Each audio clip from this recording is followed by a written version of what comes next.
Hi, I'm Whitney Espick, the CEO of the MIT Alumni Association, and I hope you enjoy this digital production created for alumni and friends like you. Hello and welcome to the MIT Career Lunch and Learn. Good afternoon. I'm Joe from the MIT Alumni Association office, and I want to thank you all for joining today's program, Getting the Most from a Midlife Crisis, with our guest, Professor Kieran Setiya. Meet Kieran Setiya, who's on our program now. He joins us today from the MIT Philosophy Department to share productive approaches for confronting the inevitable challenges of adulthood and middle age, showing how philosophy can help you thrive. As a reminder, our webinar is being broadcast live. Throughout the program, you can submit your questions using the Q&A feature in your Zoom toolbar. And if you're joining us on YouTube, you can enter your questions in the chat. If you don't automatically see your toolbar on Zoom, simply drag your mouse over the edges of your screen, usually on the bottom, until it reappears. And if you're on Twitter, you can use the hashtag MITalum to comment or add questions. We're delighted to have Kieran Setiya join us today. He's professor of philosophy at MIT, where he works on ethics and on related questions about human agency and human knowledge. He's the author of Reasons Without Rationalism and Knowing Right from Wrong, and most recently, a self-help book, Midlife, a Philosophical Guide. I'll ask Professor Setiya to get us started by talking about his own journey into midlife and how that led him to the book. Professor Setiya. Thank you very much. Thank you for tuning in, I guess. So I'm going to talk for maybe about 30 minutes, and I'm going to show a few slides, but because looking at slides is not that exciting, it's mostly going to be me. I'm going to start with the opposite of clickbait. How did I come to write a book about midlife and the midlife crisis? The answer will not surprise you. It comes out of my own experience of malaise around midlife. And in fact, malaise of many kinds, many varieties. There was this sort of grinding necessity of work. There was the narrowing of options, sense of regret about the past, about mistakes, misfortunes, failures, prospect of mortality, and then the tyranny of projects sort of driving me from day to day. I think that really it is helpful to think of midlife in terms of the many challenges that it poses, not just one kind of thing. What did I do? Well, to begin with, I was pretty open about what I was experiencing and shared it with friends, and mostly they just made fun of me, which was helpful in its way, but didn't really illuminate things that much. And so I was left with sort of contemplating the standard menu of options, you know, mortgage the house and buy a Ferrari, quit my job, have an extramarital affair, or research the topic and try and write a book about it. And fortunately, my wife, Mara, was there to advise me that writing a book about it was definitely the best plan. So here I am. So I'm going to talk a bit about what I learned from researching this topic and thinking about how to apply philosophy to it. And as I go through, I'm going to give you some sort of a lightning tour of what I discovered and what the book is about. And you can ask me more questions as I go along. I'm going to start by saying a little bit about the history of the idea of the midlife crisis. So the first thing I discovered was that, interestingly, unlike most cultural cliches, the midlife crisis has, which sort of, usually when you look for the origins of something like this, it's murky and you can't really figure it out. In this case, the idea of the midlife crisis has a pretty definite history with a definite point of origin. So I'm going to try and, let me see if I can pull up these slides right now. Let's see if this works. There we go. So in 1965, Canadian psychoanalyst Elliott Jacques, here he is looking impressive, published an essay, Death in the Midlife Crisis. And that is really just the origin of the phrase midlife crisis. And here's a quote in the slide from one of his patients saying, up till now, life has seemed an endless upward slope with nothing but the distant horizon in view. Now suddenly I seem to have reached the crest of the hill, and there stretching ahead is the downward slope with the end of the road in sight. Far enough away, it's true, but there is death observably present at the end. So that was 1965. The idea of the midlife crisis, the sort of cultural cliche, really caught on in the 70s. And one of the most influential things was this book, Passages by a journalist, Gail Sheehy. It came out in 1976. As you can see from this version of the cover, it sold 5 million copies. And it's from passages that we get the sort of stereotypical picture of the midlife crisis. Interestingly, she thought of it as something that happened to women as much as men, although the terms of the crisis were sort of different. And when she was writing in the 1970s, a lot of women didn't have college degrees, and the transition had a lot to do with sort of empty nest syndrome. It is true that since then, for reasons that it would be interesting to reflect on, the male midlife crisis has come to be the sort of dominant stereotype. But originally, it was sort of thought of as something that applied to men and women, if maybe in different forms. What happened after the 70s through the 80s, 90s was work by social scientists in which there was an attempt to find out whether it was really true that midlife was a time of malaise, whether the midlife crisis was really a pervasive phenomenon. And a lot of that was either inconclusive or tended to debunk the idea of a pervasive crisis around midlife. The most recent development, and the one that I think has been most illuminating, actually comes from economists who work on happiness. So they study reported life satisfaction by age, and you may have seen charts like this. So it turns out that when you track people's reported life satisfaction by age, you end up with something that looks like a gently curving U. So it starts high around, in youth, and then it bottoms out maybe sort of in the mid 40s, and then it rises again in older age. So there is some reason to think that midlife is experienced as an especially challenging time. This phenomenon applies to both men and women. It shows up around the world. So they've done studies in sort of 60, 70 countries. It shows up a little more in the developing world, but it does show up. And the economists did a bunch of regression analyses to try and factor out possible causes like parenthood. It turns out that it's pretty robust across those kinds of variations. So the study of midlife that sort of led us to sort of this U-curve understanding has been interdisciplinary. So it began with psychologists, psychoanalysts, psychiatrists. It involved journalists like Gail Sheehy, involved medical sociologists. Now it involves economists. Notably absent, for the most part, have been philosophers like me, despite the fact that philosophers have been thinking about the good life and what makes life go well or badly for 2,500 years. If you're curious about why philosophers have not really had much to say about this, I have some thoughts about that, and you could ask me in Q&A.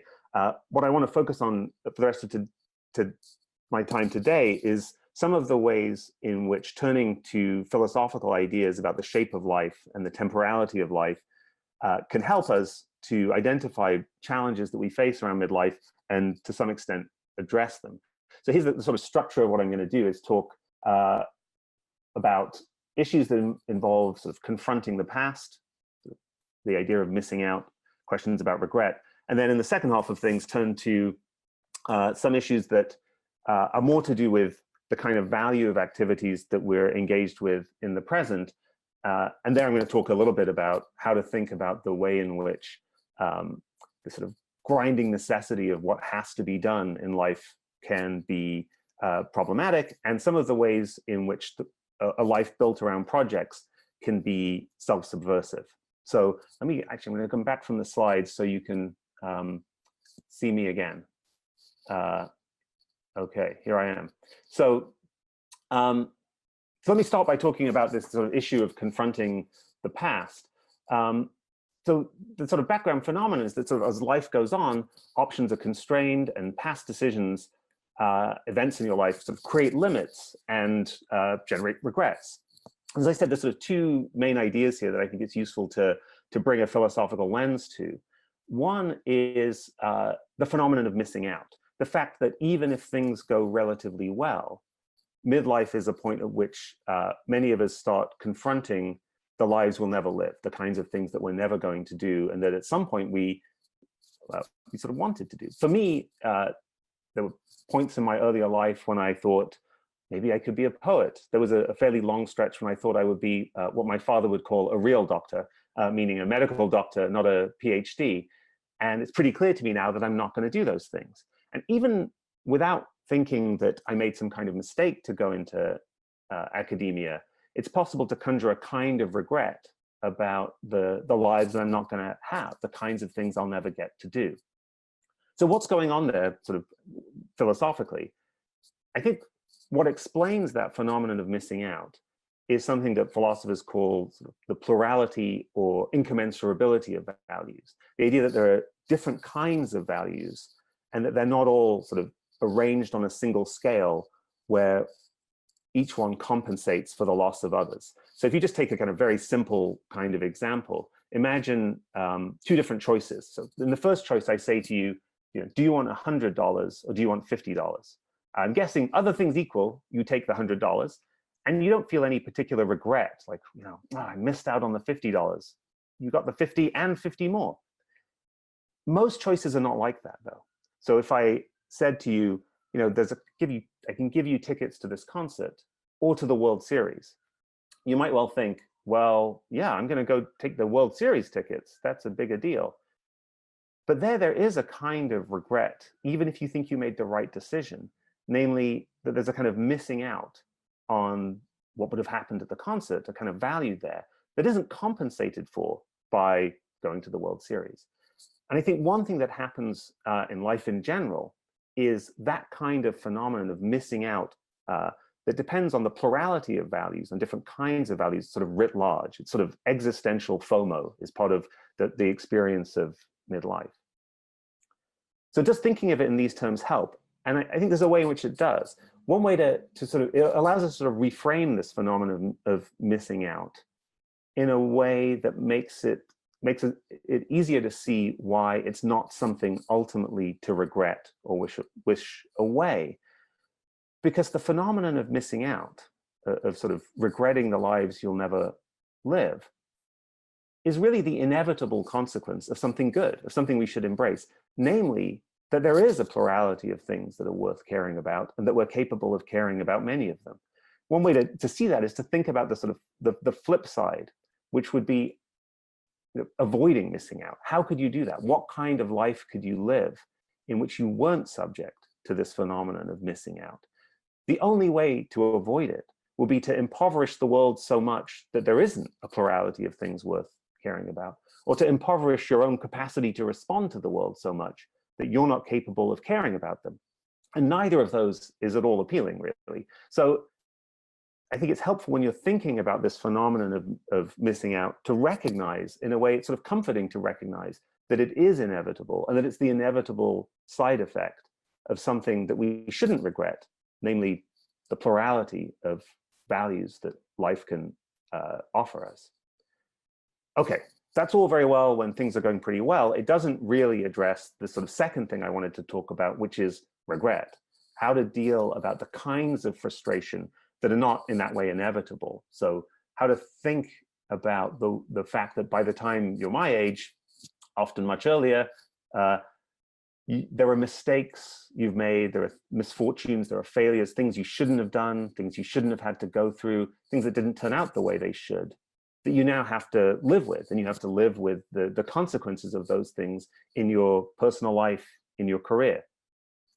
And you might think, well, that's true, and there's really nothing to do about it. I mean, you just have to be honest that those things were mistakes or misfortunes and move on. But as Faulkner says in Requiem for a Nun, the past is never dead. It's not even past. So even though you can't change the past, there is a real possibility of changing how you feel about the past. The kind of the possibility of retrospective affirmation that makes that doesn't involve self-deception or dishonesty about what kinds of mistakes or misfortunes or failures you've lived through. What this turns on is a sort of basic distinction that's easy to miss between the question of what you should have done or wanted at some point in the past and the question of what you should want or how you should feel about it now. And that those two things are really not the same question comes out even in very sort of mundane cases. So start with a kind of boring example. When things turn out better than expected, it makes sense to feel differently now about what was a mistake at the time. So suppose you make a stupid investment. You shouldn't have made it, but it happens to turn out well and you make a lot of money. You might think, well, I shouldn't have done that. But at the same time, I'm glad I did. I don't regret it. There's a sort of shift in how it's reasonable to feel about something from the time when you made the decision to the present. Now, that particular case isn't going to provide you with much of a strategy for coping with midlife. The advice, try to make sure your decisions turn out better than expected, is not very useful advice. But the phenomenon whereby as time passes, it's possible to shift how it makes sense to feel about your past is much more pervasive than that. And it doesn't always depend on things turning out in unexpected ways. So I'm going to start with a vivid case of this.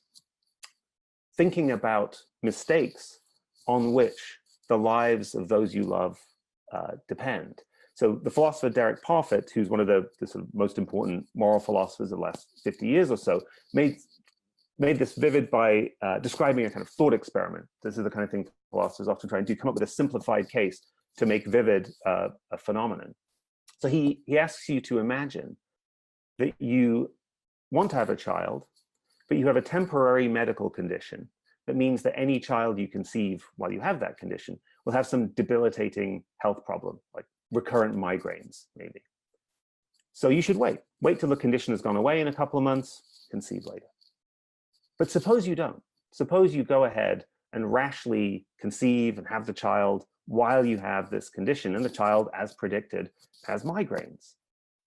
Later, when you're holding your child in your arms, attached to the child, you love the child, it makes perfect sense to look back and say, well, I should have waited, but even though things turned out just as the doctor predicted, I don't actually regret it. I look back and attachment to my child mutes that kind of regret. I don't wish I had waited, because if I'd waited, this child wouldn't exist. I would have some other child. So what that illustrates is that attachment to people you love, whose very existence depends on some past mistake, can change in a way that I don't think is at all unreasonable. Makes perfect sense that it can change how you feel about past mistakes. And I think that's a more general phenomenon. It's not specific to attachment to children or people whose lives would not have existed if you hadn't made some past mistake or suffered some past misfortune. It's a general feature of the way in which human attachment, I think, quite rationally works, that we can become attached to particular features of our lives, say, particular relationships or particular projects, in such a way that that attachment mutes the feeling of regret about the possibility that things could, in principle, have been better. So another philosopher who's written about this, Robert Adams, says something that this is a quote from Adams that I think is really onto something. He says, if our lives are good, we have reason to be glad we've had them, rather than lives that would have been even better, but too thoroughly different. So there's a way in which it makes sense to be attached to the way your life happens to be, even though you can imagine that life could have gone better, and it might have even been possible that it could have gone better. I think that's both right and a little puzzling. I mean, I think what's going on here takes some work to unpack. I think a big part of it is this. When we ask, how can it be reasonable to be sort of happy with the way life has gone, even when you think it could have gone better? Like, how can it be happy to be, how can it make sense to be happy that in a way things went worse than they could? To be glad that you have your life rather than some very different, better one. I think part of what's going on there is the difference that's very, I think, psychologically and sort of ethically significant between thinking that something would be good and actually being engaged with the particular features of it that make it good. And so there's a way in which you can sort of place against this sort of nebulous thought that some other life you might have had would have been better, all the concrete particular ways in which your own life is good, even if it's not perfect, as life never is. Your attachment to those particular things can be a counterweight to regret. So when I think, as I suppose I sometimes do, maybe I should have been a medical doctor, I should have been a real doctor. I have only the most schematic sense of what that life would have been like. I may think, yeah, it probably would have been a better thing to do with my life, maybe. What I have as a sort of to place against that is not just, yeah, being an academic philosopher is pretty good. It's all the specific people I've met, the connections I've made, the activities I've get engaged in, the things I've learned, the students I've taught, all those particular connections can play a role in making me think, yeah, it could have been better, but I wouldn't want to give up these particular things, even if the alternative life would have been better than this. I think it's just a feature of our engagement with our lives that, as you might put it, we live in details rather than abstractions, that we respond more strongly to the particular ways in which an activity or a life or a relationship is good than to this sort of generic thought, it could have been better. And I think so long as that's a reasonable phenomenon, it provides us with resources that we can use to mute the kinds of regrets that it's easy to feel around midlife when you step back from your life and think, oh, look, think of all the other things I could have done, the ways my life could have gone better than this. I don't think this is a strategy that silences all regret. It's not that regret is somehow a mistake, but I do think it can provide a counterweight to the kinds of regrets that involve sort of abstracting too much from the details of your life that you're genuinely attached to. I think it's a mistake in a way to engage in that kind of detachment, not to take into account when you're thinking about these sorts of regrets, the particular things in your life that you love and care about. Okay, so we've talked about the past, about missing out, and about regret. In the remainder of the time, I want to talk a bit about the value of activities in the present and the way in which that our relationship to that can go wrong. And I think in a way, this was more the focus of my own midlife crisis. It was partly about regret and about lost opportunities, but a lot of it had to do with the shape of the life I was living. And the shape of that life was one of sort of outward success. I felt very fortunate to be where I was, to have jumped through the hurdles of the academic career track, to have got a PhD, got a job, got tenure, been promoted. And yet, nevertheless, despite recognizing how lucky I had been, I sort of stepped back from where I was and thought, well, is this it? Or what now? I felt sort of oppressed by work, by the sort of demands of research and teaching and administration. I felt like I was just incredibly busy all the time. And there was a way in which that was also true of at home. There was the sort of simultaneous demands of parenthood and of my own aging parents. I was in the kind of the sandwich phenomenon that people talk about. But there was a kind of puzzle about why I felt frustrated. And I think that the puzzle is one that is essentially philosophical. I mean, the puzzle is something like this. I wasn't sort of nihilistic. It wasn't that I thought that the activities I was engaging in, like taking care of my kid or teaching a class, were worthless. I had no doubt in a way that these were good things to do. And I was doing them more or less successfully with my share of failures, but it was going fine.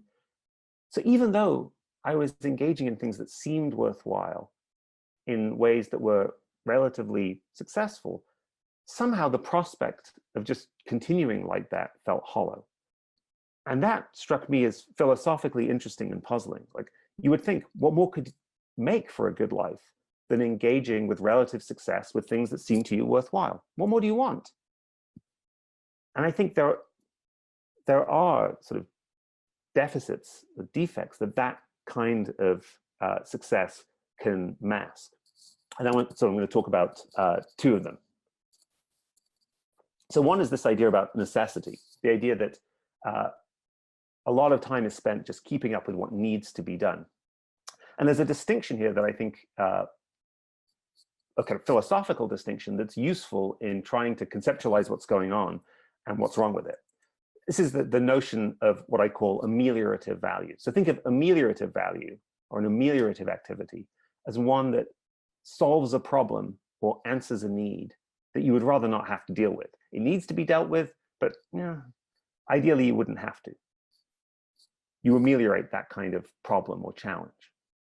This is a little bit different. If I don't know if some of you will be familiar with this distinction that philosophers draw between instrumental and non-instrumental value. This is a little bit different from that, because amelioration can be valuable even if nothing else comes of it. It's not the same as merely instrumentally valuable. It can matter in itself to ameliorate some kind of problem or deal with some kind of need. But nevertheless, amelioration as a focus of life does have something deficient about it. And one way to think about that is to think that if the best you can hope for, if the main thing that's occupying your life is amelioration, sort of solving needs or problems that you'd rather not face in the first place, it can become unclear what the point of engaging in sort of living your life at all is. If all you're doing is in a way negating the bad things that would otherwise happen, that you don't really have a picture of what's positively good about life. And I think there's a way in which, even though the extreme case in which everything you're doing is just ameliorative, just sort of solving problems, is rare and unusual, midlife is a time at which more and more of your life can be consumed by amelioration, by the sense that an enormous amount of your time is spent doing what needs to be done in order to keep life going, not to make it positively good. So I think it's a time at which it's important to think about activities in life that don't just have ameliorative value. So I have a fancy term for this, which is the notion of existential value, but it just means non-ameliorative value, the value of activities that don't just solve problems or needs you'd rather not face, but are that sort of make life positively good. I think something that's important to do in midlife is to sort of keep touch with, when you're feeling the kind of press of what needs to be done, is to keep in touch with activities that have this sort of non-ameliorative existential value, to find enough space for them in your life. I think that's one reason why, get a new hobby, although it sounds kind of like a banal suggestion, is really onto something quite deep, because hobbies are sort of paradigmatically non-ameliorative. They don't solve a problem that you have. They're ways that there are activities in which you engage in something whose value is sort of purely a bonus, purely gratuitous. But this can also be true at work. If too much of your work life is spent thinking about how to solve problems and just keep things going, it's useful to think instead about the kinds of activities you might engage in, the kinds of projects you might engage in that don't just solve a problem, but realize something positively valuable in your career that you would like to pursue. That points us towards the second thing, the final thing I wanted to talk about, which is this idea of projects, the way in which a project-driven life, a life consumed by projects, can itself conjure a kind of emptiness, that there can be a sense of emptiness or futility in pursuing and even completing one project after another. And for me, that was definitely very central. When I was thinking about the sort of heart of my malaise in my work life, the way it sort of, I conceptualized it was I thought to myself, well, I'm going to finish the paper I'm writing. I guess I'll eventually get it published. And then what? I'll write another. Okay, I'll teach this group of students. I'll watch them graduate. They'll move on with their lives. Then I'll teach the next group of students. I had the sense that I was living in a kind of academic Groundhog Day. And again, it's puzzling. It wasn't that these activities seemed worthless. They all seemed worth doing, but there was something hollow about it. What's going on there? I think what's going on there is something that the 19th century German philosopher Schopenhauer was onto when he talked about the futility of desire. What he was pointing to, I think, is a kind of internal structural defect in an excessively project-driven life. And here's a way to sort of get that into view. When you're pursuing a goal, sort of in a project, part of the situation you're in is that satisfaction is always in a way deferred or archived. It's sort of always in the future, not here yet. And then the moment you achieve it, it's in the past. So no wonder the present has a kind of hollowness to it. There's also a way in which engaging in projects, pursuing projects, is sort of self-subversive. If you engage with a project, you're attempting to complete it. So if it was giving meaning to your life, what you're in effect trying to do is take a source of meaning in your life and expel it from your life, to sort of finish it, get rid of it. And there's something perverse about that. So what Schopenhauer thought was, yeah, well, that's just the human condition. Life sucks. But I think he's wrong about that. I think he's wrong because not all activities have this sort of self-subversive character. So there's a distinction here, the sort of final one I want to introduce, that uses terminology drawn from the linguistics of verbs, applies it to activities. And this is the distinction between what I call telic and atelic activities. So telic is T-E-L-I-C. It comes from the Greek word telos for end or goal. And telic activities are ones that aim at a terminal state and can be completed. So it might be something as mundane as walking home from work, or it might be something like getting married or having a kid or getting a promotion or graduating from MIT. Projects are telic activities. They're the activities that generate this sense of self-subversion. By engaging in them, you sort of expel them from your life.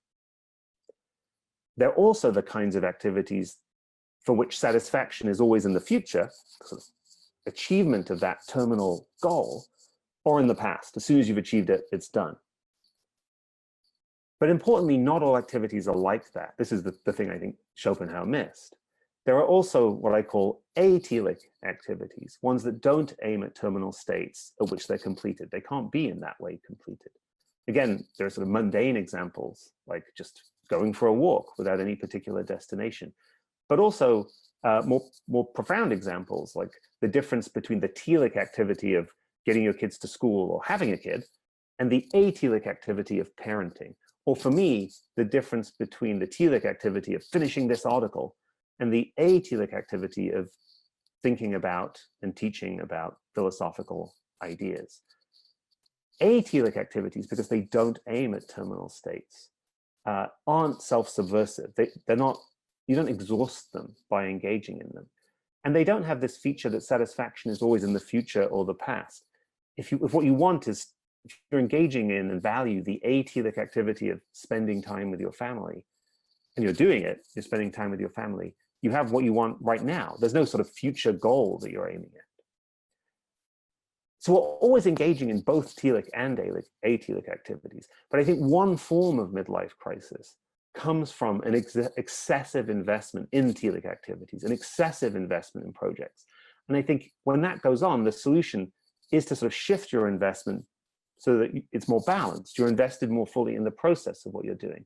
In general, when a project you're engaging in is worthwhile, so is the sort of atelic process that corresponds to it. For instance, in the cases I just mentioned, the atelic activity of parenting or thinking about philosophy. And I think shifting your focus so that you value the process, not just the project, is one way of adapting to a kind of malaise that comes from being excessively project-driven and that can really hit you around midlife. I don't think it's necessarily very easy to make that emotional shift. So what the book ends by talking about practical strategies for doing that and the role of meditation in doing that. And if you want to know more about that, you can ask me about it. But the sort of position I ended up with was thinking, it's not that our goals are not worthwhile. Some things it really does matter that we achieve goals and that we complete projects. It's not that they don't matter. But it is true that we risk neglecting the value of the process of atelic activities, a value that isn't exhausted by engagement or sort of deferred to the future, but is realized here and now. And I think appreciating that value is a way to fill this sort of sense of void or hollowness in the relentless pursuit of goals. And it also gives, I think, a specific sort of philosophically rigorous interpretation to the common slogan that we should try to live in the present. So let me stop there and say I'm happy to try to answer any questions that you might have.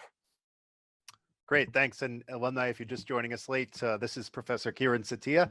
I've got his book here. It's Midlife, we're talking about today. And we want to hear about your thoughts on the midlife crisis, alumni. Chime in using the Q&A feature in Zoom, or if you're on YouTube Live viewing this in the chat box there. Professor Setiya, lots of questions coming in. Let me just start by asking, it's been almost 2 years since the book was published. Talk about the reception to the book and what you've heard while talking about it at past talks, and very common subject. Of course, I'm sure you got a lot of feedback. Yeah, it's been a really fun experience. I mean, it's the first time I've been an academic philosopher for 20 years. It's the first time I've written a book that was aimed at a wider audience and attempted to write in a way that non-academics, non-philosophers, non-colleagues could read. Mm-hmm. And it's been really it's been fun talking to people at book events and things like that about actually having people talk about their lives in a way that involves being open to philosophy actually connecting with that. Because part of what was behind the idea of writing the book was that I thought there are a lot of philosophical ideas that academic philosophers are talking about that really they're about what a good life is and how to live. And they really do connect with kind of practical challenges that people face. And it will be really valuable to try and make those connections. So it's been encouraging to see that people have been open to that and to make those connections. It's also been great to sort of get reactions from people for whom some of these ideas resonate more than others. I do think it's probably true that for me, the idea that's been both most important and the most difficult to integrate into my life is this idea about sort of valuing the process, sort of thinking about atelic activities. That's one that's resonated with a lot of people. And that's something that I continue to sort of work on in my own life. I'm a fan of Voltaire's Candide, of course. Working the garden is an atelic activity, right? Is coming back and just work your garden. That's the classic 50-something hobby, right? Is gardening. But, yeah, absolutely. Yeah. We have a question from Kate, an alum, who asks, I was curious about this too. How does your thinking on the midlife crisis and gender, do you address this in the book, and how has your thinking changed on this? She says, is there a way to tease out that shape of happiness chart by gender or by years in the workforce? So much of us think of the midlife crisis as a male phenomenon. For some reason, came along as a male phenomenon. But what about women, children at home, etc.? So it's interesting. What's interesting is that the initial, as I said, the initial stereotypes emerged in the Gail Sheehy book, Passages, in which she devotes equal time to men and women. In fact, she was in some ways more concerned. She was part of sort of 70s feminist movement and was concerned with the way in which women whose career prospects had been limited and, for instance, hadn't been able to get college degrees, had been stay-at-home parents, now faced a kind of question about how to reinvent themselves in midlife. So ironically, the initial stereotype, or the initial sort of idea that she was promoting, was one in which women's experience was front and center in thinking about the midlife crisis. I don't really quite understand, except why that sort of dropped out of cultural circulation so much, except for the usual sort of depressing reasons that men's experience gets more attention in general. The thing that's striking about the data from The Economist is that there isn't really a difference in the shape of the curve for men and women. So it does show up for women as much as men. One problem with the kind of data that The Economists provide is that they're just getting data on what level of life satisfaction people report. The question of the causes of that is much, much harder to tease out. So you might wonder whether, even if the shape of the U-curve is sort of fairly similar for men and women, whether there are characteristically different causes of that for men and women, whether what's going on is actually the same in those cases. I think the social science on that is at a fairly primitive state. So we're sort of in a position of having to speculate. I mean, my sense is that one kind of thing that's probably changed somewhat since the 70s is that more women do have college degrees, are in the workforce, do have careers. So there's more room for women to experience what was the stereotypically male midlife crisis, namely a career-focused midlife crisis. The other thing I think is probably, again, anecdotally and true, and there's some social science to back this up, is that the burdens of caring, even as women have entered the workforce, the burdens of caring for children and for parents fall disproportionately on women rather than men. And so it wouldn't be surprising if the problem that sort of amelioration is occupying too much of your life and you don't have time for what's positively valuable, what actually makes you feel like your life is worth living for you, that might be something it wouldn't be at all surprising if that kind of phenomenon is more prevalent among women than men. But this is sort of speculative, because I think it's true that while the basic U curve has been replicated over and over again, sometimes in longitudinal studies, that's a fairly robust finding. The explanation of it is much more opaque, which is why I think the way I engaged this in the book was sort of more introspective than and philosophical than looking to the social science, because the social science isn't partly because the social science isn't really there yet. Of course, midlife is when a lot of alumni or people might first experience ageism. So a question from Marv Sue on the topic of midlife and facing ageism in one's career. Have you thought about this and how to look at that challenge from a philosophical perspective? That's really interesting. So I didn't specifically think about philosophical sort of answers to the problem of ageism. One thing I did think about when I was writing the book and learned about was sort of the history of ageism. And so one thing that's very striking is that the idea of midlife, just even as a distinctive phase of life, really only emerged in sort of the late 19th century. And the idea that it was a point at which you might start to worry about whether you could keep up, and sort of the valorization of youth that lies behind sort of ageism, is really a kind of early 20th century phenomenon. That's when it really starts. So what it comes out of is people, sort of work efficiency people like Frederick Winslow Taylor, trying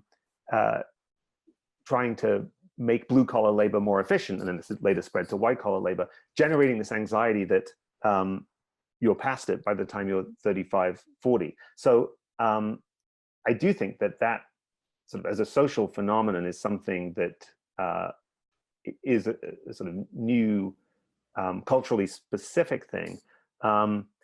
Yeah, I don't know that there's a straightforward sort of philosophically interesting response to the question of ageism. I mean, I think in some ways there are social questions about the causes and treatment of the midlife crisis that this connects with. So one kind of thing that I didn't really explore in the book, but I think it would be really useful to explore further, is whether this sense of malaise or the sense of difficulty around midlife is becoming more prevalent because the pressure to be productive and efficient in one's career and to achieve earlier is growing, and if so, how that connects with the phenomenon of ageism. So I would speculate that that is happening, that there is some kind of connection there. I think this also connects with questions about the sort of future of work and the ways in which our sense of what people do at different ages in their lives and what the shape of a career looks like is going to have to adapt to the automation of various kinds of labor. So the answer is, I think there are some really interesting sort of political philosophical questions there, but I haven't yet got a particular answer to them. We'll stay tuned. The other question here about death, talk a little bit more about, parents and siblings die in midlife, the loss of other things, marriage, jobs are lost. How does one deal with the feelings when the losses accumulate? Says one alum. Yeah, I think that is a real challenge. I mean, some of what I said when I was talking about regret is relevant here. So one kind of way in which people, I think, come to terms with loss is by thinking about the ways in which it has changed their life and valuable things in their life that wouldn't have been possible had they not experienced the loss or experienced the trauma. But of course, that's something that takes time. It's not something that you can do sort of prospectively when you're experiencing loss.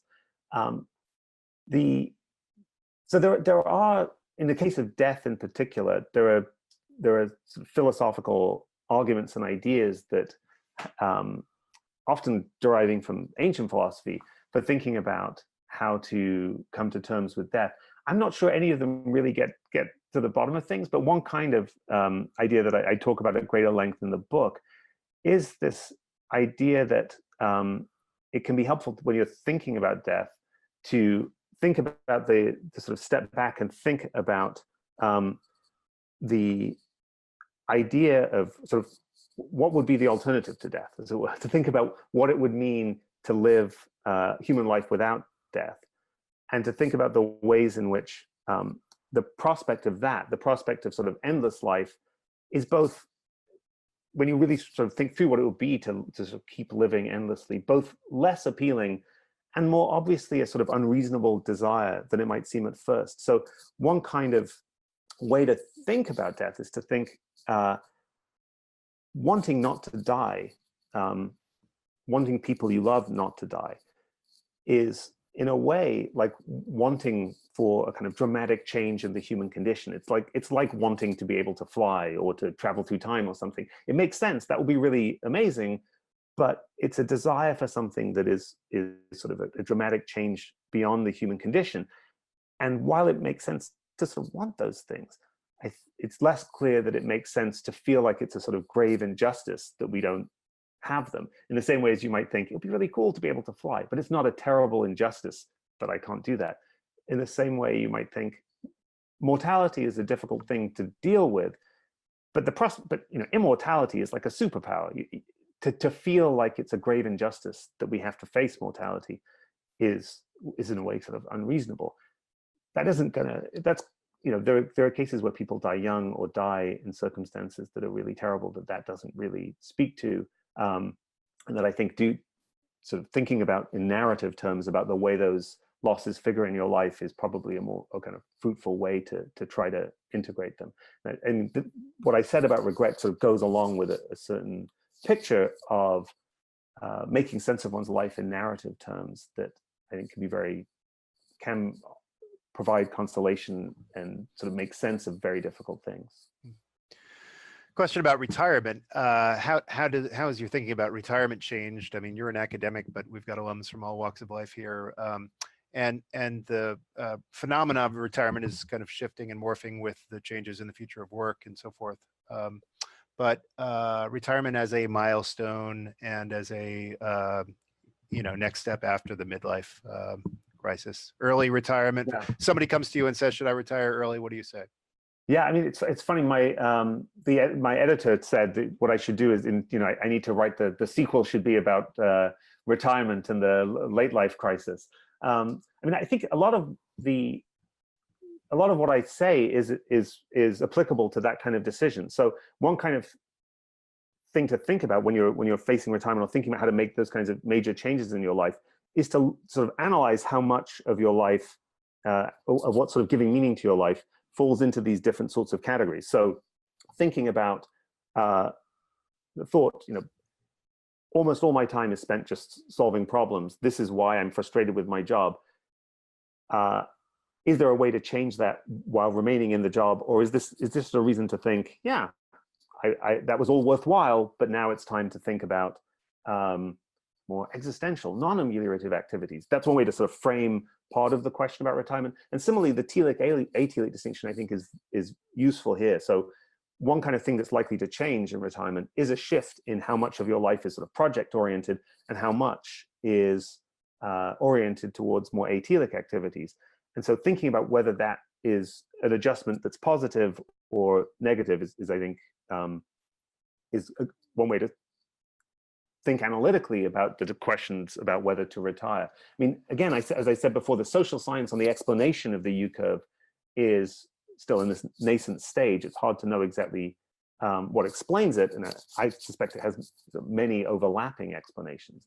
But one natural speculation is that being less project-oriented, being more focused on the process of what you're doing is more available to people. It's more possible before you're in the mid-career projects bearing down on you stage, so in youth, and also more possible in retirement or in later life, where the sort of grind of projects that need to be achieved and the focus on the next thing and the next thing after that is less compelling.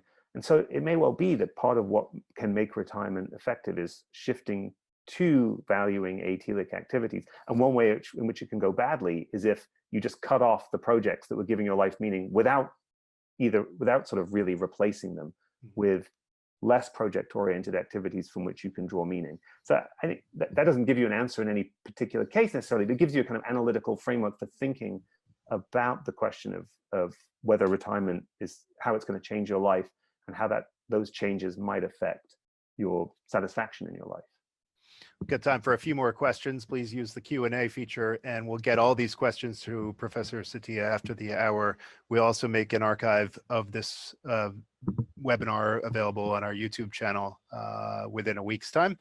One alum asks about seeing your classmates from high school or college doing so much that this person says, I find it hard to deal with seeing people I thought less of doing so much. And when you were talking about impoverishment and the term, using the term mute, I was thinking of digital impoverishment and like kind of self-imposed digital minimalism these days, not looking at the LinkedIn feed of all these press releases your friends are posting of everything great they do. How do we tune that stuff out?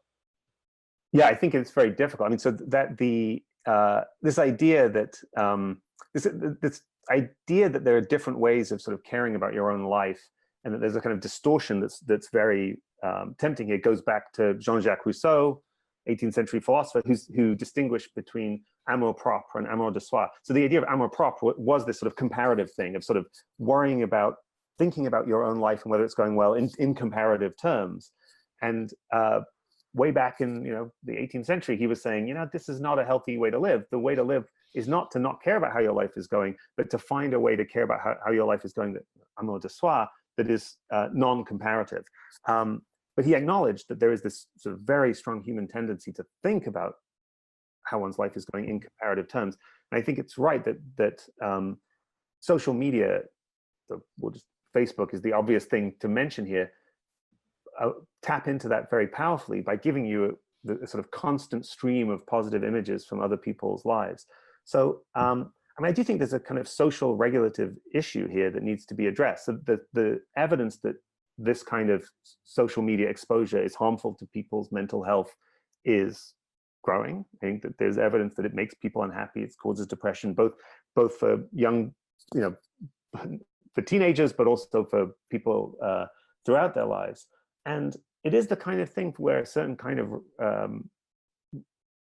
the advice, just stop using Facebook, use your willpower, is not going to be that effective. I think it's sort of loosely comparable to thinking about other kinds of harmful but addictive behavior like smoking. Like you could tell someone, yeah, you should just quit smoking, it's really bad for you. But it's going to help a lot if there's a social structure in which there are health warnings on cigarettes. And the idea that this is something that you might need help regulating is accepted and taken seriously. I think ultimately social media, and it ought to follow the same kind of pattern where, yeah, we should cut down. If it's making you feel bad, as it does for most of us, don't visit Facebook so often. But I think there might need to be sort of structural changes, social changes that make that kind of adjustment in people's lives more available. And I hope that will begin to happen. That could be the subject of another hour discussion, I think. That is true. Yeah. No, I think that these technologies are sort of changing our experience of the world in really dramatic and sort of unregulated ways. And yeah. Noam asks, how do you use meditation, or do you use meditation, and how can that help? Yeah. So that is, for me, the biggest issue has been this issue of thinking, don't just focus on projects or getting things done. Think about the process of what you're doing and value being in it. And the intellectual recognition that was a change I needed to make came fairly readily. The emotional adjustment in which I actually did it is a work in progress. And for me, meditation has been part of that. So there's a lot to say about this, but the thought is that sort of one form of mindfulness meditation can play a role of helping you to focus on atelic activities and take your mind off sort of the fascination with the next achievement, the next project, the next satisfaction, and even just being able to appreciate and value and take pleasure in breathing and listening and sitting is a kind of training in a capacity to redirect your attention to the process and away from projects. And I think part of why I think this is sort of important is that I think a lot of people have been interested in mindfulness. Mindfulness meditation is fashionable. Lots of people are interested in it. There's evidence that it can be stress reducing, but the question of why it works and what it's doing for us is both from a psychological and a philosophical perspective worth exploring much further. And some of the ideas about that that I think are worth taking seriously are also hard to believe. So there is a kind of Buddhist sort of interpretation of what's going on in mindfulness meditation, in which it's sort of meditation, vipassana meditation for insight. It's supposed to be insight into something incredibly radical, the non-existence of the self. And I think if you really were buying into that, you could understand, it would make sense that meditation would make radical changes in your life. But if you don't buy into that, you're left with the question, what am I doing when I meditate, and why is it making a difference to me? And I think this idea that what it's doing is helping you to focus on AT-like activities and derive value from them is a kind of answer to that question. It helps to make sense of what meditation might be doing and why it might have the kind of impact on life that it's capable of having. But yeah, for me, the sort of making myself do it and getting into the habit of doing it and doing it consistently is the week-to-week challenge. I wanted to share with you, we have many hundred alumni who've tuned in today. In the alumni office, I'm curious about the data of who's tuning in, and we did have the class of 2002 was the largest critical mass. I think they're about to turn 40. Was kind of interesting. The number one business title of those who registered for this webinar was president. The number two title was professor, and the course numbers were interesting too. A lot of management alumni, much more so than they punched above their weight on the registration for this, and then followed by course 6, of course. Any impressions from that data? That's very interesting. I mean, it's not at all surprising that if people around midlife are the ones who are in the basement of the U curve and are thinking about these issues. So that makes a lot of sense. I mean, I also think professors makes perfect sense to me. I do think that the structure of academic life is if you wanted to design a career to induce a midlife crisis, having people have to work unbelievably hard without really being able to think about what they're doing for about 15 years. And then they get tenure or they get promoted and now say, okay, now suddenly stop and the pressure's off. What are you doing with your life?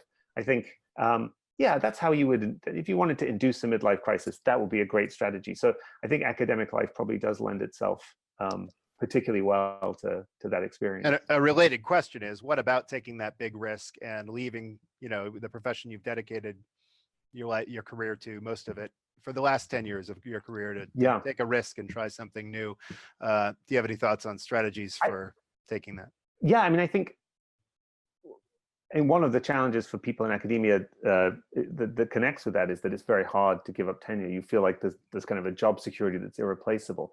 I think one way to think about the kinds of ideas I've been talking about is as sort of tests for whether career change whether what's wrong with your life can be solved by just continuing with what you're doing and reorienting yourself more towards existential value, or acknowledging that missing out is inevitable, or focusing on AT-like activities. And if those things work, then it might be that the right diagnosis is I just was going about my life in the wrong way, but there was nothing wrong with this career in particular that will be solved by shifting. If those kinds of things don't work, then one kind of moral to draw might be, yeah, the problem here is not to do with my orientation to my career. It is to do with the fact that it's the wrong kind of career for me. Even doing it in the best kind of way isn't going to work. And so that's a point at which it would make sense to think, okay, now I've tried to figure out how to stay with this and be satisfied. That isn't working. What are the alternatives? That's all the time we had. I'm afraid our hour is up, but alumni, thank you for tuning in. This was Professor Kieran Setiya, MIT Department of Philosophy, and today's presentation will be on the Alumni Association YouTube channel within a week. We'll share any slides if Professor Setiya wishes to with those who registered. And if you have any other questions or comments that you want to share with Professor Setiya, you can reach out, or questions about the program, to alumnicareers@mit.edu. You can tweet using hashtag #MITalum. And thanks again for joining us. Thank you. Thanks for joining us. And for more information on how to connect with the MIT Alumni Association, please visit our website.